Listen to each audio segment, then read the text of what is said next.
welcome to our SEP International Citizenship Podcast. I'm here with Mishal Patel in person, in the flesh, for the very first time actually, because obviously he's in the UK and I'm in South Africa. Mishal, how are you doing? Yeah, no, it's been amazing, Shannon. Thanks. Yeah, it's nice to do this in person. But yeah, it's been great. Whether the office and everyone has been so helpful and so friendly. The roadshow has been great, and I think we'll get into that in a few minutes. And all the people that we saw. But yeah, it's nice to do this in person, and it's been obviously one hell of a journey doing all our podcasts remotely on the channel. So it's nice to do it in person. But yeah. Definitely. I'm happy to be here. Happy to have you, honestly. It's so good to have you in office. Feels more comfortable, feels more relaxed. Yeah. You know? Absolutely. So I know you have some news that you'd like to let our audience know. Yeah, absolutely. Nothing one needs to worry about. I think with UK nationality is pretty much where it was this time last year. So nothing new on the nationality front. But on the immigration front, we do have the immigration health surcharge being increased. So if anyone's looking to migrate to the UK, this is the levy that's been, the IHS is the levy that you have to prepay, in fact, per year per person. Currently it's around £624. I think that's going up to just over £1,000 on the 16th of January, 2024. So if anyone's looking to relocate or in the process of doing it, try and get the application in now so that you don't have to pay the higher version of the levy. So that, I think above that, nothing else really. That was it. Okay, interesting. Yeah. So going to the fun part, I'm so excited about this part. The Global Citizenship and Immigration Expo. Obviously, we were in Joburg, Durban, PE, Cape Town in the last week. Tell me about it. Like, how did you experience some new cases? How was it? Yeah. This is my fifth one, I believe, of these, and every year. I convinced myself, I think, okay, we've seen everything, there's nothing new that's going to come out, and, every year I'm surprised, which is it's nice. It's nice to come back and be surprised and come across cases that you never think exist in this part of the world. So yeah, absolutely. I think we started with Johannesburg. We had 3 days there. We then went on to PE, Port Elizabeth, then Durban, and then finished off in Cape Town actually earlier this week. And no doubt, each one of these places had various cases I want to share with you guys and yourself, Shannon. Like in Johannesburg, again, the cases that really stood out were far and few between, because the rest of them fell into the normal type in one way. But in Johannesburg, we had again a couple that joined us there, and they've been there before, I believe.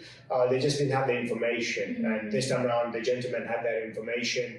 But interestingly, he wasn't actually born in South Africa. He was actually born in Europe, and his family come from Europe, except for one grandmother who happened to be born in Ireland. Which is quite interesting. Yeah, it's actually interesting because he couldn't track that down earlier. So the Irish grandmom happened to be born in Ireland at that point that it was one. It wasn't split. There was no Northern and Southern Ireland. So it's going to be an interesting case on whether they'll consider that as a UK-born grandmother. But if they do that, then he now has a claim to register as a British citizen, just on the sole basis that had the law been gender equal when she was born, then the grandmother would pass it on to the mom, and the mom would have been British at the time this gentleman was born, and in Europe. And because he was born in a foreign country, his mom could have registered him at the British consulate, but as a woman, did not have the opportunity to do so. Plus, she wasn't British to begin with. So you got you got discrimination in 2 generations. And now that we have a new law that kicked in last year on the 28th of June, I'm sure you've heard about that law, it does allow us to argue that a gentleman like him should be registered as a British citizen, because had the law been gender equal, he would have been a British citizen now through his maternal line, complete maternal line as well. So that was quite an interesting case Yeah. because they didn't really expect someone. Usual situation is they're born in South Africa with a grandparent born in the UK. So that kind of stuck out at me. And then if you follow through, I think the next case was more with Port Elizabeth or Durban, one of them. And again, it kind of stuck out because you had various territories which are so different. So in this case, and you can't make this up, Shannon, it was someone whose dad was born in Egypt. Oh, wow. Yeah, so he's born in South Africa. Yeah, get this, he's born in South Africa in the sort of, I think it was late 50s, early 60s. His dad born in Egypt.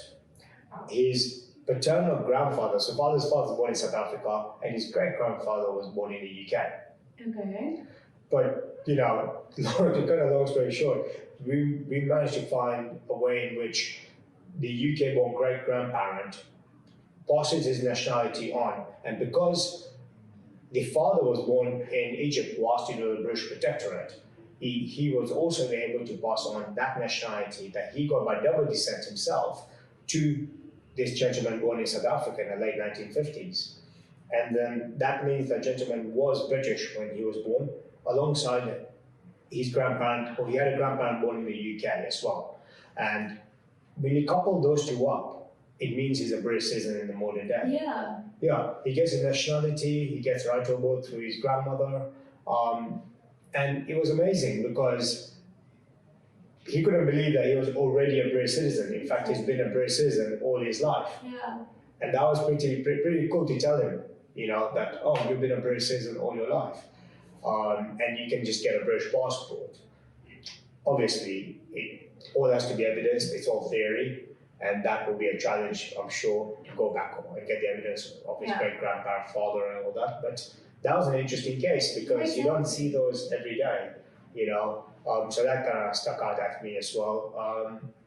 And we're coming into Cape Town, and I was hoping I'd see one of these. I'm quite passionate about it, which is adoption. And, like one of the podcasts we did. Yeah, amazing. Yeah, it's absolutely. nice to see a real life situation. Yeah, absolutely. It was one of the podcasts we did, and for anyone listening, you can just have a look at our podcast on adoption. Quite interesting how citizenship and adoption works. But this was a classic case where, we had a South African lady, sole parent, who grew up here but went over to the UK, got citizenship while living and working in the UK, came back because of a career choice, came back to South Africa and has adopted 2 children in South Africa over the last couple of years.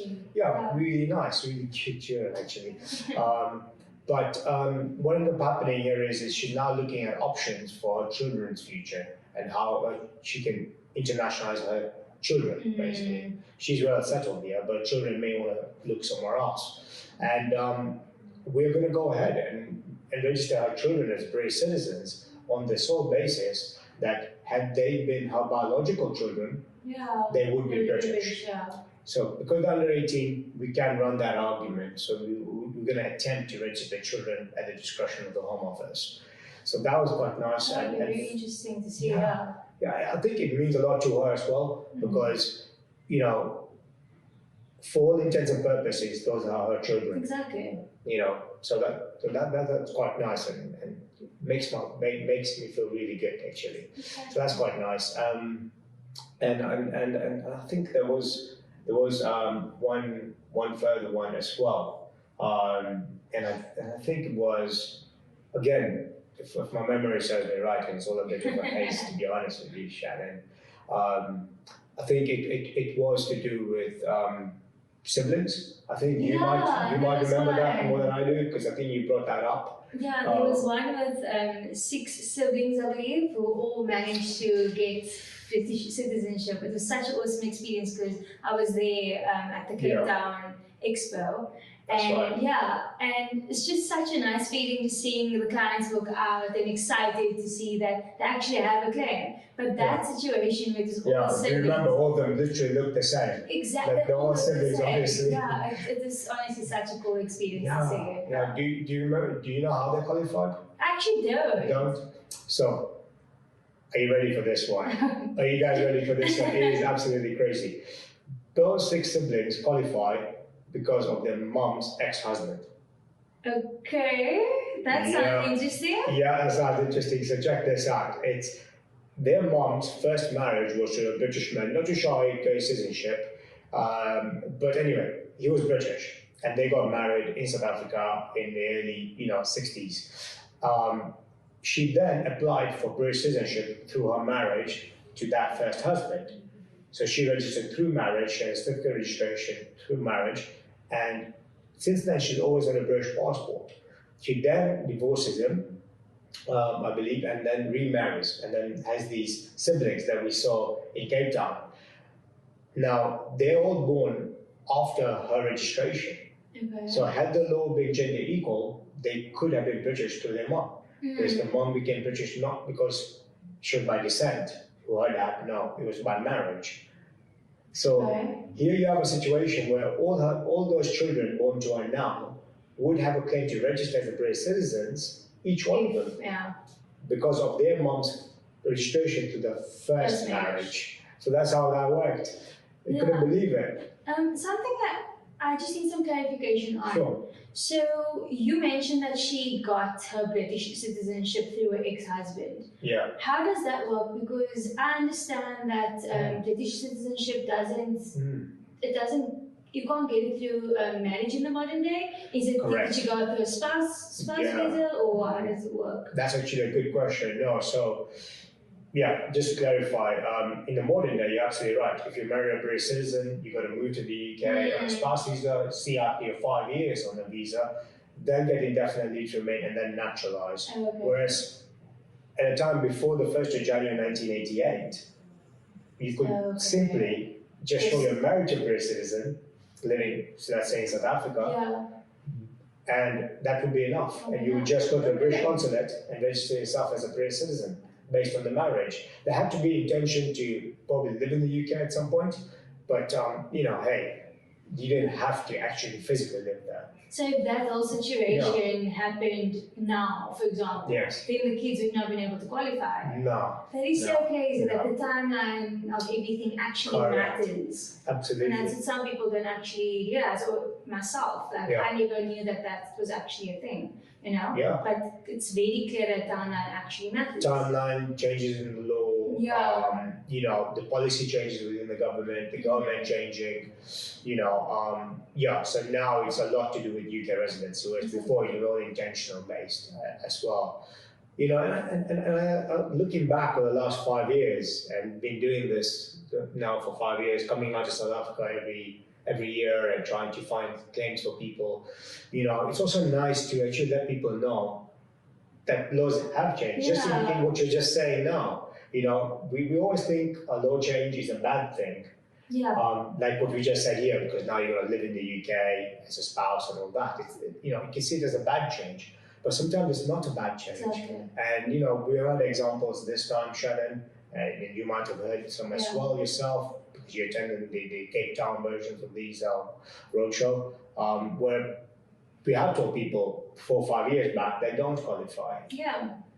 We had I know personally firsthand, we had a situation where I'd seen someone in 2019, and told her, no, you can't qualify, you're born in Northern Rhodesia, which is now Zambia, but because you don't have a father or father's father born in the UK, the UK government stripped you of the UK nationality when you became Zambian. Yeah, because of gender discrimination. But now, because she has a grandmother born in the UK, for the first time, we're now able to argue that she should have been allowed to retain her UK nationality, having been born British in Northern Rhodesia, through a grandmother born in the UK. Whereas traditionally it was only allowed through a grandfather born in the UK, especially a father or father's father. Now she can use her grandmother for the first time to then argue, wait, hold on, had the UK independence laws been gender equal, she would have retained her UK nationality and independence of Northern Rhodesia or Zambia, and now will be British in the modern day. So, it's nice to have told someone in 2019, if the laws do change, you may qualify. And now that they have, she does qualify. Exactly. So that's quite a nice feeling as well. This time around, it was nice to do that. a few times. Yeah, and it's actually so interesting that it's specifically case by case based. Every one situation is unique, and it just depends on your specific circumstances. So if you do feel like you might have a claim, then come to our team, speak to our team, because chances are you might be able to get like the citizenship. Yeah, you know absolutely. And also, if you've been told no in the past, exactly, come through and we can do our job. Well, yeah, absolutely. We'll assess it, and it's actually free assessment to begin with, so we'll give you a likelihood without you having to actually pay a fee, which we find has been quite helpful, just to people a likelihood of whether they could have a claim, and then take it from there. Exactly. So if you did miss out on or coming to the expo or not seeing me or my team, no, not to worry. We're still here, and have a go.